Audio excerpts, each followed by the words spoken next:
matin 6 minutes avec Zoltan Horvat. Il est membre du comité de l'association des habitants du quartier de la Concorde concernant une mobilisation en soutien au parc Massey. Béatrice. Bonjour Zoltan Horvat. Bonjour. Merci d'être sur Radio Lac ce matin. Vous faites donc partie de ce collectif de soutien au parc Massey que souhaite créer la ville après le rachat de la villa de Zep, la villa Massey de son nom officiel. Un achat qui est donc contesté par référendum dont la collecte de signatures est en cours. Et demain, vous organisez donc une journée de mobilisation en 2 temps, une déambulation, puis un rassemblement devant les grilles de la villa. Faire une telle mobilisation alors que finalement ce référendum n'a pas encore abouti, la collecte de signatures est en cours. Ça montre quoi? Qu'il y a alerte rouge pour vous? Oui, effectivement, parce que notre but est de montrer que derrière ce projet, il y a une mobilisation de la population, il y a une adhésion de la population, non seulement du quartier autour de la campagne Massey, mais aussi, plus généralement, on l'espère, des Genevois. Et parce que pour nous, si ce référendum aboutit, il y a un risque que le propriétaire Zep décide de vendre à quelqu'un d'autre. Il en a tout à fait le droit. Et s'il le vend à quelqu'un d'autre, nous, il ne restera plus que les yeux pour pleurer.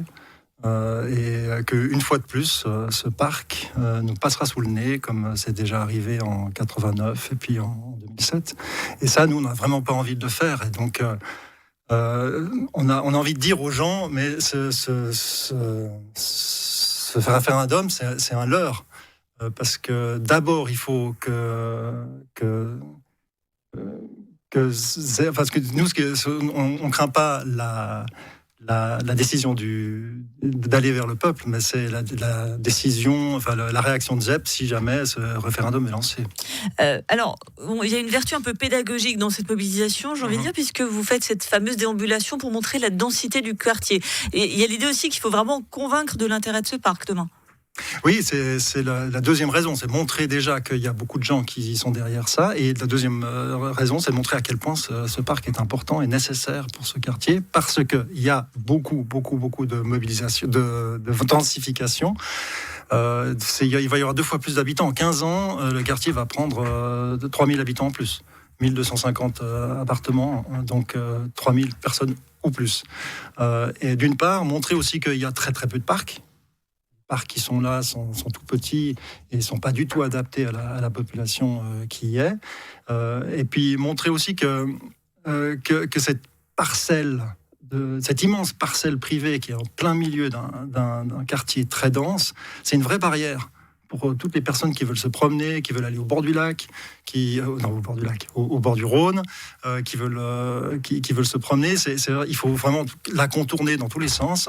Et puis, c'est vrai que si cette parcelle était un parc, on pourrait avoir une vraie déambulation, des vrais aménagements qui seraient positif pour toute la population. Les opposants, justement, concernant ce rachat, alors, mettent en avant déjà le coût, 21,5 millions. On peut comprendre que ça interroge quand même. Alors, certes, la ville a de l'argent, on ne va pas se le cacher, mais 21,5 millions pour le rachat d'une villa, on peut se dire qu'on peut le mettre aussi ailleurs. Ça, vous l'entendez, j'imagine ? Oui, d'abord, c'est pas le rachat d'une villa, c'est le rachat d'une maison de maître avec toute sa propriété, et c'est pas n'importe quelle propriété. Elle reste encore très vaste. Ensuite, moi, je suis pas un spécialiste de l'immobilier, donc je sais. Il y a des spécialistes de la ville a mandaté des spécialistes qui ont décidé qu'elle valait environ 22 millions.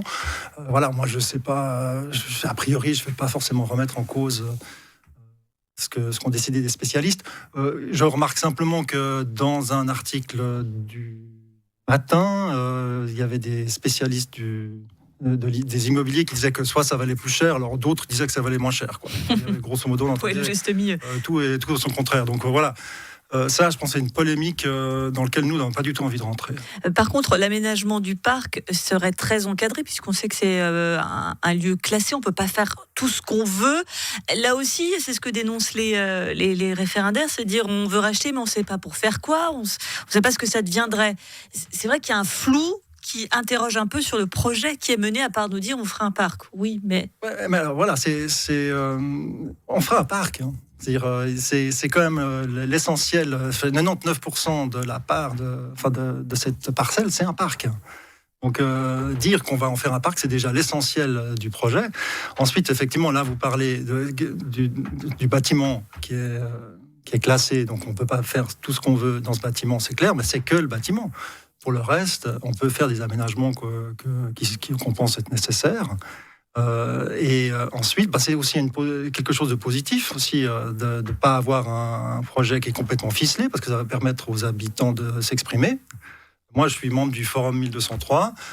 C'est justement un peu notre ADN de faire remonter aux politiques des envies, des propositions des habitants. Et donc, ce serait un très, très bel exercice de démocratie participative de permettre aux habitants de s'exprimer. Ensuite, moi, je constate qu'il y a pléthore de projets, cette villa, des projets très sérieux.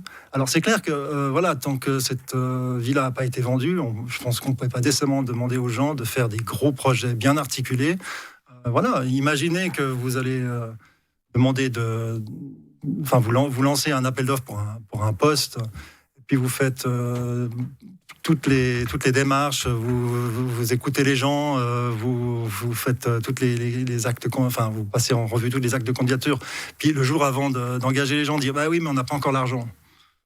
C'est juste pas possible. Donc c'est un peu normal aussi que avant de lancer un vrai projet, puis des vraies recherches, qu'on ait cette maison, effectivement. Et donc cette mobilisation demain, dès 11h, avenue d'Aïr. Merci beaucoup Zoltan Horvat. Je rappelle que vous êtes membre du comité de l'association des habitants du quartier de la Concorde qui soutient donc ce parc Massey. Merci d'avoir été ici.